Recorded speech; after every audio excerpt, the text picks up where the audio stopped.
Buenos días, compañeros y profesora. Yo soy Diana Karen Craules Aedo, alumna de la materia de Comunicación en Salud, de la licenciatura de Nutrición Aplicada de la Universidad Abierta y a Distancia de México. En la presente actividad expondré mi evidencia de aprendizaje de la unidad 2, Barreras y habilidades de la comunicación efectiva en el área de salud, a través de la recreación de una escena ficticia en la que existe un problema comunicativo debido a una barrera de carácter individual, en este caso es semántica o verbal. Por lo anterior, el propósito de esta actividad es hacer uso de las habilidades y herramientas para la búsqueda de una solución ante conflictos en el área de salud. Espero de verdad les guste mi actividad y espero los comentarios de mis compañeros y la retroalimentación de mi profesora. Ahora sí, vamos a comenzar.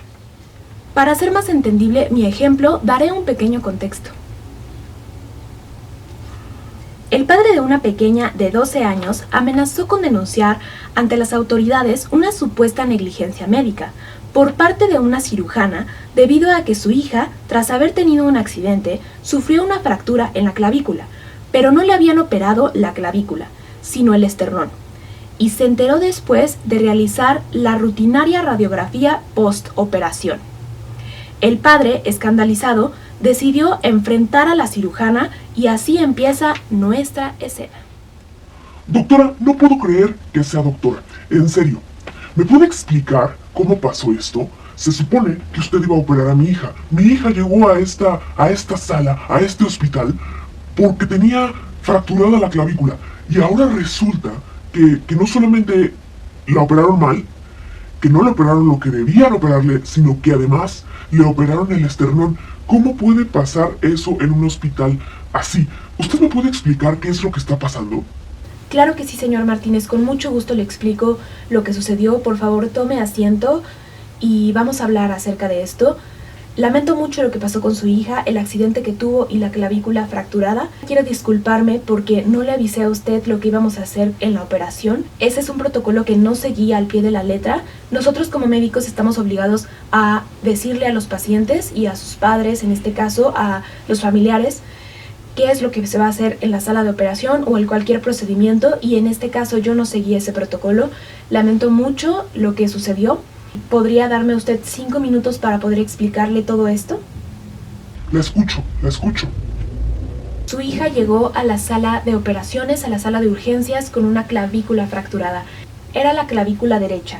Y para evitar nosotros que su pequeña sintiera dolor, anestesiamos de manera general.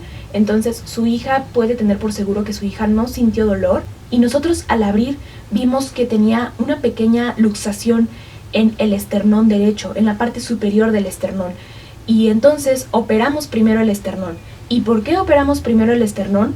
Porque al ser una pequeña luxación en esa parte es muy peligroso si es que esa pequeña luxación crece, ya que si lo hace puede provocar más conflictos en la clavícula. Imagínese si la clavícula ya estaba fracturada. Entonces operamos primero el esternón para posteriormente en una siguiente operación operar la clavícula. Pero no fue un error de una operación de algo que no teníamos que operar. Su hija tenía esa luxación, así que no sé si me doy a entender. ¿Me está diciendo que mi hija necesita 2 operaciones? Así es, efectivamente su hija presentaba 2 fracturas, una en la clavícula y otra en el esternón, ambos en la parte derecha del cuerpo, y evidentemente van a haber 2 operaciones. ¿Y por qué no operaron ambas partes en una sola operación? Es decir, desde el principio.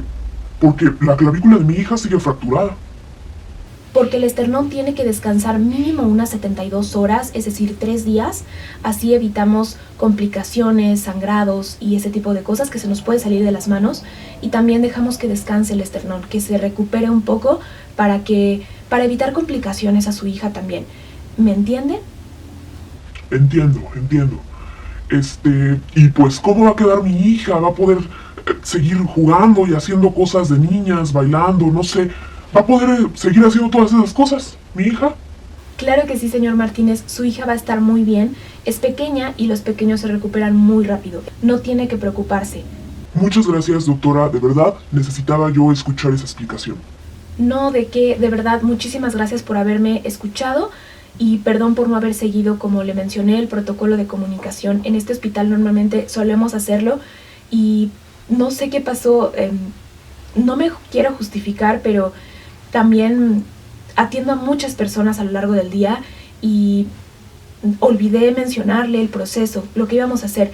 Otra vez una disculpa y no es justificación. Yo sé que como profesional tengo que actuar de la manera correcta. No actué de la manera correcta y no se lo comuniqué al padre en este caso, pero le ofrezco una disculpa de nuevo. No va a volver a ocurrir eso y puede usted contar que cualquier cosa, cualquier cambio o cualquier anomalía que ocurra, yo le voy a informar a usted porque sé que es la vida de su hija y porque es mi deber como profesional de la salud.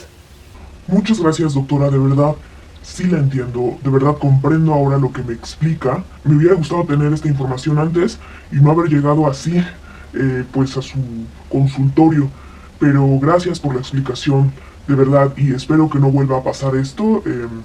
Ya me dijo que no va a volver a pasar, pero muchas gracias, en sus manos dejo pues la salud de mi hija, así que nos estamos viendo y estemos comunicados. Gracias, otra vez, gracias. Gracias a usted, de verdad va a ver que su hija se va a recuperar muy pronto, todo va a salir muy bien en la operación y muchas gracias por escucharme. A continuación les voy a mencionar algunas notas de la escena recreada con anterioridad y estas notas refieren a las habilidades y herramientas comunicativas para lograr una comunicación efectiva en el área de salud. Pudimos ver en este ejemplo algunas como la escucha activa, que es aprender a escuchar, y no solamente a oír. En este caso la doctora primero escuchó lo que le decía el padre de familia y después ella pudo externar para poder explicar lo que había ocurrido tras esta confusión, tras esta barrera de comunicación que existía, que en este caso fue de carácter verbal.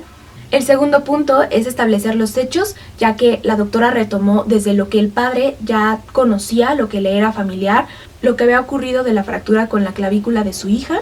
Saber expresarse de manera correcta, porque la doctora en ningún momento levantó la voz o fue grosera con el paciente, y cuidar la comunicación no verbal, ya que ella jamás cruzó los brazos, como en el caso del paciente, y jamás mostró como esa barrera con su cuerpo para evitar la conversación con el padre de familia.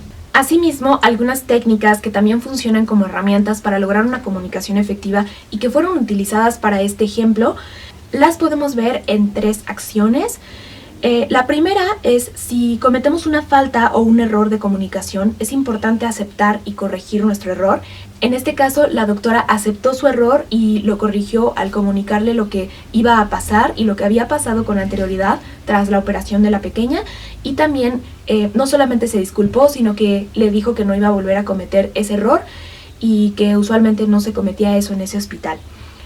La segunda es que no debes de reaccionar con ira ante los comentarios que haga la persona. En este caso, por ejemplo, el paciente cuando llegó le mencionó la frase: doctora, no puedo creer que usted sea doctora, y realmente somos personas, entonces eso podría hacer que nos enojáramos, pero tenemos que actuar de manera profesional y entender a la persona, tener la empatía de ponernos en su lugar. Obviamente es un padre de familia que ama a su hija y que no sabe lo que pasó. Él piensa que le operaron algo que no debieron de haberle operado, y ya al explicarle es cuando el señor comienza a tranquilizarse. Y 3, expresar nuestros sentimientos de manera natural, así como comprender empáticamente a los demás.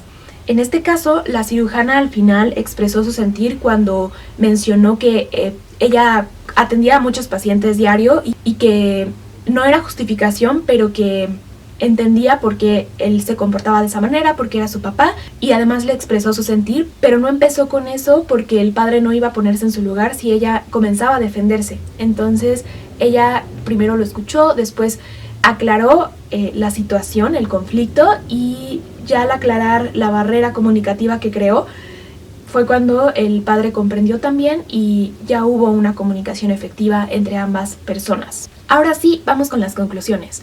Considero que esta actividad me sirvió para poder hacer uso de las herramientas y habilidades en el área de la comunicación para poder eliminar las barreras comunicativas y lograr la comunicación efectiva. Ahora comprendo que las barreras comunicativas pueden afectar el trato que tenemos nosotros como futuros profesionales de la salud y los profesionales de salud en general con los pacientes. Por lo que para lograr una comunicación realmente efectiva tenemos que lograr esa coherencia entre lo que queremos decir, lo que estamos buscando alcanzar con nuestra comunicación y lo que estamos diciendo realmente. es decir, desarrollar las habilidades comunicativas para poder así tratar con personas, con pacientes en este caso, en nuestras futuras consultas. Finalmente, considero que como futuros profesionales de la salud, es importante que a lo largo de la carrera estemos desarrollando constantemente las habilidades comunicativas, las habilidades para poder lograr una comunicación efectiva, para así poder solucionar este tipo de situaciones desde el respeto y el compromiso ético cuando así se presenten. Esto es todo por mi parte, muchísimas gracias por su atención.